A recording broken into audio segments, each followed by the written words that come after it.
வாழ்த்துக்களையும் வணக்கத்தையும் உரித்தாக்குகிறேன். தொன் போஸ்கோ இளைஞர்களுக்கு வழிகாட்டும் ஒளி என்ற தலைப்பிலே ஒரு சில கருத்துக்களை உங்களோடு பகிர்ந்து கொள்ள விளைகிறேன். இத்தாலி நாட்டில் தொழில் புரட்சி உருவாக்கிய காலகட்டத்தில் பல இளைஞர்களின் வாழ்க்கை இருண்டு போயிருந்தது. வழி தெரியாது அலைந்து திரிந்து கொண்டிருந்த இளைஞர்களுக்கு நம்பிக்கை கீற்றாய் வழிகாட்டும் ஒளியாய் உதித்தவர்தான் புனித தொன் போஸ்கோ. ஒரு நிகழ்வினை உங்களோடு பகிர்ந்து கொள்ள ஆசைப்படுகிறேன். ஒரு நாள் குருவை காண்பதற்காக அவரது முன்னாள் சீடர் ஒருவர் வந்தார். பகல் முழுவதும் அவர் படிப்பினையை கேட்பதிலேயே இருந்த அவருக்கு நேரம் போனதே தெரியவில்லை. இரவானதும் தனது இல்லத்திற்கு புறப்பட அவர் தயாரானார். ஆனால் வெளியே வந்த அந்த சீடனுக்கு இருளை பார்த்து மிக பயம். குரு ஒரு விளக்கினை ஏற்றி அவர் கையில் கொடுத்தார். மகிழ்வோடு வெளியே வந்த அந்த சீடனின் கையில் இருந்த விளக்கினை குரு சட்டென அணைத்து விட்டார். அதனை பார்த்த சீடனுக்கு மிகவும் ஆச்சரியமாக இருந்தது. காரணம் கேட்ட அந்த சீடனுக்கு குரு தந்த பதில், எப்போதும் உன் விளக்கு உனக்கு உள்ளே இருக்கின்றது, அது எரியாதவரை இந்த விளக்கால் எந்த பயனும் உனக்கு இல்லை என்று விளக்கினார். உன் கையில் விளக்கு தேவை என்றால் உன்னில் உறைந்துள்ள கடவுளை நீ அறியவில்லை என்று பொருள்.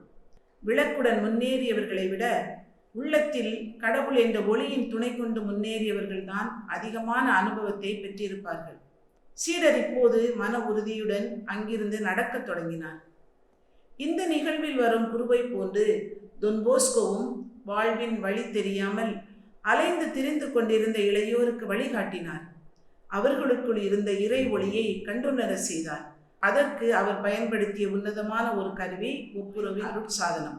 தொன் போஸ்கோ மாணவர்களுக்கு ஒப்புரவு வழங்கிய முறையே மிகவும் வினோதமானது, ஆச்சரியம் தருவது. மாணவர்கள் பாவ அறிக்கை செய்ய வந்த பொழுது அனைத்து பாவங்களையும் முழுமையாக அவர்கள் அறிக்கையிடவில்லை. தொன் போஸ்கோவிற்கு இறைவன் தந்திருந்த இந்த சிறப்பான வரத்தை அவர் பயன்படுத்தி அவர்கள் விட்டுவிட்ட பாவங்களை அன்போடு எடுத்து கொடுத்தார். அது அவர்களுக்கு பேருதவியாகவும் ஆறுதலாகவும் அமைந்தது. புனித தொன் போஸ்கோ இளைஞர்களுக்கு ஒளியாக இருந்ததோடு மட்டுமல்லாமல் ஒவ்வொரு இளைஞனையும் ஒளியாகவே உருவாக்கினார் என்பதற்கு இந்த ஒப்புரவு அருட்சாதனம் ஒரு சாட்சி.